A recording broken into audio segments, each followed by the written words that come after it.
politicians, then you will know exactly where this kind of policy is leading us to.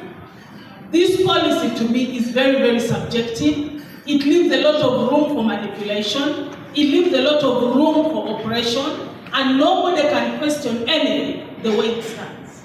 They will say, we thought someone was going to commit a crime by going to enter in that house and worshiping God. By lifting their hands, they were about to commit a crime. So this, as innocent as it may seem to the eye, it has very, very deep and serious and demonic connotations. And I believe this is from the depth of hell.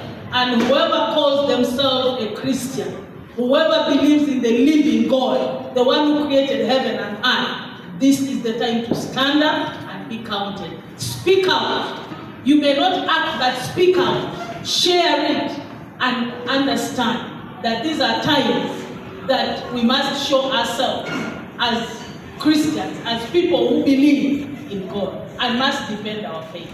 Now, we may think that we are just talking about born agains, but it's going to affect Muslims, any kind of faith, any kind of faith. If they are going to regulate how you are going to give your tithe, come on, are you going to let somebody determine whether you enter heaven or not? Who is going to determine for you how you obey, how you worship your God, and bear the consequences that will come out? I think that this is uncalled for. It is evil. It is not right. And whoever thinks that they are on the right trajectory of worshiping the living God must stand out to be counted. So I call on the church. I call on the faith-based organizations. I know in the midst of it there have been fraudsters. There have been people who have done a lot of things. But I mean, there is nowhere, there is no society, there is no area of life where you don't get wrongdoers. Why come up and regulate the church? In fact, it is the church that helps regulate the behavior of people, because it emphasizes the moral behaviors of human beings. Now, if you are going to guard the church, who else is going to speak to me and to speak to you and say that is wrong? What will be the basis? Naturally, human beings have a law.